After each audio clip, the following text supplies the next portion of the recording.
سے گزارش ہے کہ ایک بار درود شریف پڑھ لیں، کیونکہ ایک بار درود شریف پڑھنے سے 10 رحمتیں نازل ہوتی ہیں اور 10 درجات بلند کیے جاتے ہیں۔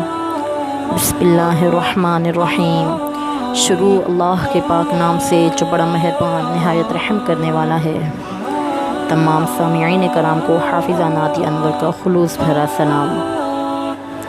واقعہ کربلا تاریخ اسلام کا وہ پرسوز واقعہ ہے جو قیامت تک نہیں بھلایا جا سکتا، جس میں نواسۂ رسول صلی اللہ تعالیٰ علیہ وآلہ وسلم حضرت امام حسین رضی اللہ تعالیٰ عنہ شہید کر دیے گئے تھے۔ یزید خلیفہ کے مسند پر برجمان ہو چکا تھا اور اس کے لیے سب سے بڑا خطرہ اللہ اور اس کے رسول اور دین اسلام پر ڈٹ جانے والے حضرت امام حسین رضی اللہ تعالیٰ عنہ تھے، جنہوں نے اپنے نانا کے دین، نانا کے حق پر مر مٹنے اور اسے بچانے کی قسم کھا رکھی تھی۔ یزید سمجھ رہا تھا کہ بالادور بھائی کی شہادت کے بعد حضرت امام حسین رضی اللہ تعالیٰ عنہ کمزور ہو چکے ہیں۔ اس نے سوچا اپنی طاقت کو مزید بڑھانے اور حکومت کو مکمل طور پر اپنے قابو میں کرنے کے لیے آپ رضی اللہ تعالیٰ عنہ کو راستے سے ہٹانا فائدہ مند ہوگا، لیکن اسے شاید معلوم ہی نہیں تھا کہ سردار جنت کے لیے دنیاوی خلافت کوئی معنی نہیں رکھتی۔ طوفہ والوں کے سینکڑوں خطوط حضرت امام حسین رضی اللہ تعالیٰ عنہ کو موصول ہوئے، جن میں یزید اور ان کے علاقاروں کے ظلم بیان کیے جاتے تھے اور دین اسلام کو درپیش مسائل اور خطرات سے آگاہ کیا جاتا تھا۔ ایک اطلاع آپ کو یہ بھی ملی کہ شراب نوشی عام ہو چکی ہے۔ اپنے والد امیر المؤمنین حضرت علی کی جائے شہادت پر جانے اور اپنے لوگوں کی رہنمائی کے لیے آپ نے مدینہ سے کوفہ جانے کا فیصلہ کیا۔ چنانچہ 28 رجب سن 60 ہجری کو آپ اپنے 72 ساتھیوں کے ساتھ مدینہ سے کوفہ روانہ ہوئے۔ براہ راستہ حضرت امام حسین اپنے 18 اہل بیت اور 50 اصحاب کے ساتھ کربلا پہنچے۔ 8 ذی الحجہ کو کوفہ والوں کی عہد شکنی کا اندازہ اس وقت ہو چکا تھا جب آپ نے اپنے چچا زاد بھائی مسلم بن عقیل کی شہادت سنی، لیکن آپ نے اپنا سفر جاری رکھا۔ شاید آپ اپنے نانا حضرت محمد صلی اللہ تعالیٰ علیہ وآلہ وسلم کی اس پیشن گوئی کا انتظار کر رہے تھے، جس کا ذکر حضرت محمد صلی اللہ علیہ وسلم نے اپنی زوجہ ام المؤمنین حضرت ام سلمہ سے کیا تھا۔ بخاری شریف کی روایت کے مطابق آپ نے ام سلمہ کو مٹی دی اور کہا کہ یہ کربلا کی مٹی ہے، جب یہ سرخ ہو جائے تو سمجھ لینا کہ میرے جگر کا گوشہ اور میرے گھر کا پھول حسین ابن علی شہید کر دیا گیا ہے۔ حضرت امام حسین اپنے اہل بیت کے ہمراہ 2 محرم الحرام سن 61 ہجری کو کربلا پہنچے۔ بعض روایت میں آتا ہے کہ جب آپ کی سواری کربلا کے ریگستان میں پہنچی تو آپ کے گھوڑے پر ایک عجیب سی کیفیت طاری تھی، جیسے وہ آپ کو یہاں سے لے کر کہیں دور بھاگنا چاہتا ہو۔ آپ نے پوچھا یہ کون سا مقام ہے تو معلوم ہوا یہ سرزمین کربلا ہے۔ آپ نے ارشاد فرمایا قافلوں کو یہیں پر روک دیا جائے، ہم یہیں پر قیام کریں گے۔ اصحاب نے حکم کی تعمیل کی اور کربلا کے بنجر ریگستان میں خیمے لگا دیے۔ آپ نے آسمان کی طرف دیکھ کر اللہ سے دعا کی کہ اے اللہ میرے نانا کے دین کی حفاظت فرما اور اسے زندہ اور آباد رکھ۔ آپ کو اطلاع مل چکی تھی کہ آپ کے چچا زاد مسلم بن عقیل، جن کو آپ نے اپنا سفیر بنا کر کوفہ بھیجا تھا کہ وہاں کے حالات معلوم کر کے آئیں اور آ کے آپ کو خبر دیں، کو بے دردی سے شہید کر دیا گیا ہے۔ کوفہ کے لوگ جو آپ کو بار بار خط لکھ رہے تھے، وہ کوفہ کے گورنر ابن زیاد کے خوف یا لالچ سے حضرت مسلم بن عقیل کو تنہا چھوڑ چکے تھے اور کوفہ کی گلیوں سے وہ بالکل ناواقف تھے۔ ابن زیاد کے سپہ سالار نے ان کو امان کا وعدہ دے کر گرفتار کیا اور بعد میں انہیں کوفہ کے محل کی چھت سے دھکا دے کر شہید کر دیا۔ اپنے چچا زاد بھائی کی شہادت کا صدمہ اور کوفہ والوں کی بے وفائی کا افسوس آپ کو آگے بڑھنے پر مجبور کر رہا تھا، اور مقصد اتنا بڑا تھا کہ آپ پیچھے ہٹ نہیں سکتے تھے۔ حضرت امام حسین رضی اللہ تعالیٰ عنہ کو کوفہ سے سمپل خطوط موصول ہوئے۔ ان کے جواب میں آپ نے مسلم بن عقیل کے ہاتھ جو خط بھیجا اس کے الفاظ کچھ یوں تھے۔ آپ نے فرمایا میں اپنے خاندان کے بااعتماد چچا زاد بھائی کو آپ کی طرف بھیج رہا ہوں تاکہ وہ مجھے آپ لوگوں کے حالات سے آگاہ کرے۔ اگر اس نے مجھے یہ خبر دی کہ آپ لوگ وہی ہو جنہوں نے مجھے خطوط لکھے تو میں آپ کے ہاں آؤں گا۔ امام صرف وہی ہے جو کتاب خدا پر عمل و پیرا ہو، عدل قائم کرے، دین حق پر یقین رکھتا ہو اور اپنے آپ کو خدا کی راہ میں وقف کر دے۔ لیکن افسوس سفیر حضرت امام حسین رضی اللہ تعالی عنہ حضرت مسلم بن عقیل کو شہید کر دیا گیا۔ خیمے لگ چکے تھے اور ترتیب کچھ یوں تھی کہ سب سے آگے پہلا خیمہ حضرت عباس کا تھا۔ حضرت عباس کا نام آتے ہی جو الفاظ ذہن میں آتے ہیں وہ ہیں وفا، سچائی، بہادری اور اپنے حق پہ ڈٹ جانا۔ یہ ایسے شہید ہیں جو غازی کہلاتے ہیں۔ حضرت عباس حضرت علی رضی اللہ تعالی عنہ کی دوسری بیوی ام البنین سے ہیں۔ حضرت عباس علمبردار کربلا کے میدان میں حضرت امام حسین کی فوج کے علمبردار تھے۔ یزیدی فوج 3 محرم الحرام کو امام کی فوج کے راستے میں پڑاؤ ڈال چکی تھی۔ حالات کشیدگی کی طرف جا رہے تھے۔ حضرت امام حسین نے اپنے اصحاب اور اہل بیت کو اکٹھا کیا اور فرمایا کہ میں آپ سب لوگوں سے اپنی بیعت اٹھاتا ہوں، آپ آزاد ہیں، جانا چاہیں تو جا سکتے ہیں۔ سب نے کہا ہم آپ پر ہی اپنی جان نثار کریں گے، اپنے خون کے آخری قطرے تک دین حق کے لیے لڑیں گے۔ یزید کے بیعت کا مطلب تھا کہ اس کے تمام اقدامات کی توثیق جس کا دین اسلام متحمل نہیں ہو سکا، لہٰذا آپ کے پاس 2 راستے تھے، یا واپس چلے جائیں یا حق پر رہ کر جنگ لڑیں۔ لیکن معلوم ہوا واپسی کا راستہ یزیدی فوج بند کر چکی ہے، اب صرف جنگ یزید کے ہاتھ بیعت۔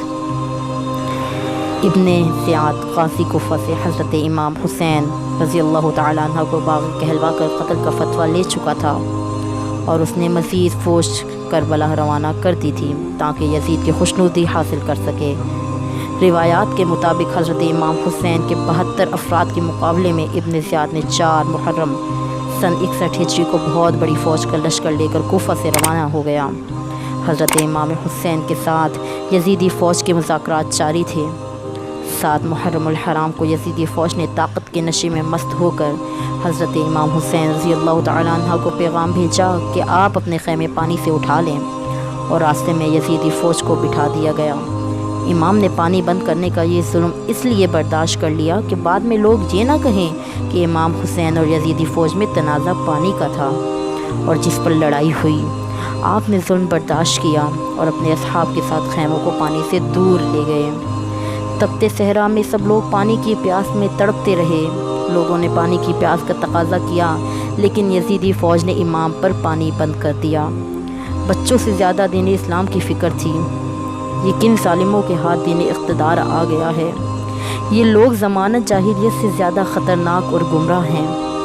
امام کسی صورت بھی یزید کے ہاتھ بیعت کرنے کو تیار نہ تھے۔ امام نے فرمایا ہمارا راستہ چھوڑ دو، ہم کوفہ یا کہیں اور چلے جاتے ہیں۔ لیکن یزیدی فوج کسی بدبخت جانور کی طرح طاقت کے نشے میں چور تھی۔ اس کے سربراہان نے کہا 2 ہی راستے ہیں، آپ یا تو بیعت کر لیں یا جنگ کے لیے تیار ہو جائیں۔ 9 محرم الحرام کو شمر یزید کے ساتھ کربلا کے میدان میں داخل ہوا۔ بعض روایات کے مطابق 9 محرم الحرام کو یزید کی فوج میں مزید جنگجو شامل کر دیے گئے تھے جو حضرت امام حسین کی فوج کے 72 جانصاروں سے جنگ کرنے کربلا آئے تھے۔ شمر نے آتے ہی اپنی عیاری اور مکاری کا استعمال کرنا چاہا اور حضرت عباس اور ان کے بھائیوں کے نام امان نامہ بھجوایا کہ آپ لوگ اس خلائی سے الگ ہو جائیں، آپ کو امان ہے۔ شمر نے کہا کہ آپ کی والدہ میرے قبیلے سے ہیں اور اس رشتے سے میں آپ کا ماموں لگتا ہوں، لہٰذا آپ کو آپ کے بھائیوں سمیت امان دیتا ہوں، آپ جہاں جانا چاہیں چلے جائیں۔ حضرت عباس جن کا نام ہی وفا کا پیکر ہے، وہ کہاں ایسی باتوں میں آ کر اپنے بھائی کو چھوڑنے والے تھے۔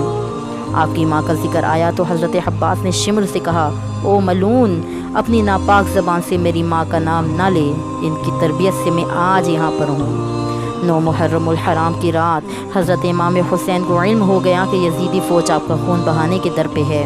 آپ نے اپنے تمام اصحاب اور اہل بیت کو اکٹھا کیا اور فرمایا آپ میں سے جو جانا چاہتا ہے جا سکتا ہے۔ دشمن اپنے لیے جہنم خریدنا چاہتا ہے، میری خواہش ہے کہ میرے نانا کے امتی جہنم سے بچ جائیں، لیکن وہ ہمارے خون کے پیاسے ہیں۔ روایات میں آتا ہے کہ حضرت امام حسین رضی اللہ تعالی عنہ نے روشنی مدھم کروا دی کہ کوئی جانا چاہے تو چلا جائے۔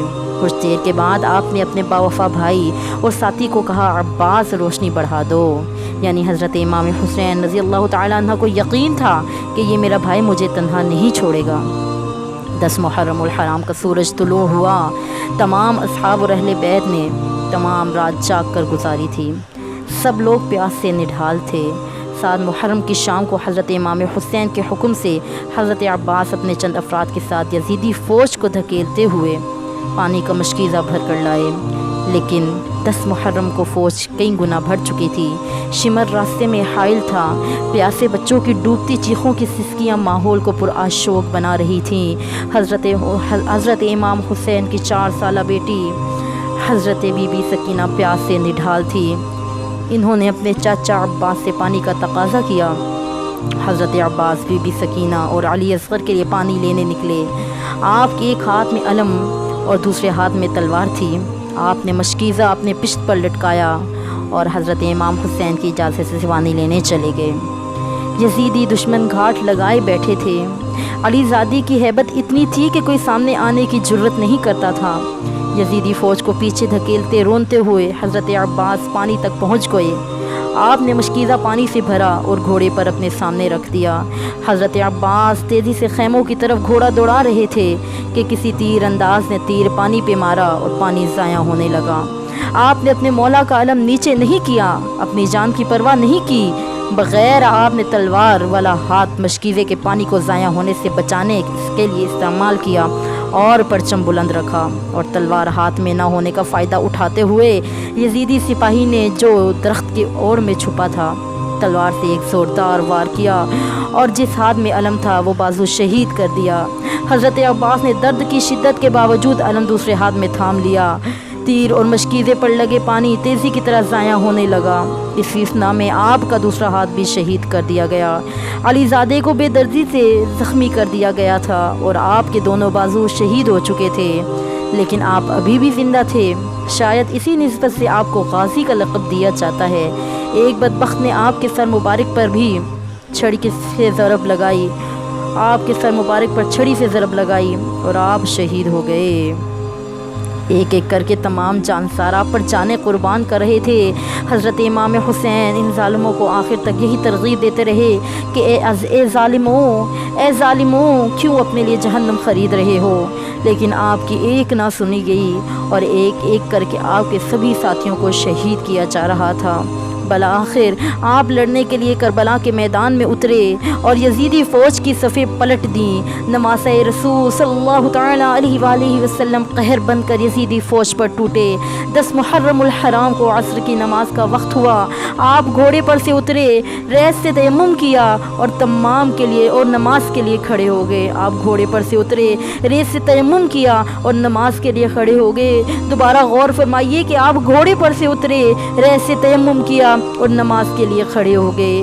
یزیدی فوج کے بزدل سپاہی جو قریب ہی منڈلا رہے تھے اور حملہ کرنے کی جرت نہیں کرتے تھے، حضرت امام حسین رضی اللہ تعالیٰ عنہ کے نماز میں مصروف ہونے کی وجہ سے آپ پر حملہ کرنے کی جرت جتا پائے اور چاروں طرف سے آپ پر تیروں کی برسات کر دی۔ واللہ نماز میں مصروف ہونے کی وجہ سے حضرت امام حسین کو تیروں کی تکلیف کا اندازہ نہیں تھا۔ یزیدی بدبختوں کو شاید معلوم نہیں تھا کہ یہ علی زادہ ہے، اور علی بھی نماز میں مشغول ہوتے تو اس قدر خدا کی راہ میں مشغول ہوتے کہ تکلیف کا اندازہ نہیں ہوتا تھا۔ جب حضرت امام حسین رضی اللہ تعالیٰ عنہ سجدے میں گئے تو شمر نے اپنی تلوار کے ضرب سے اپنی تلوار کے ضرب سر سے حضرت امام رضی اللہ تعالیٰ عنہ کا سر مبارک آپ کے جسم سے الگ کر دیا۔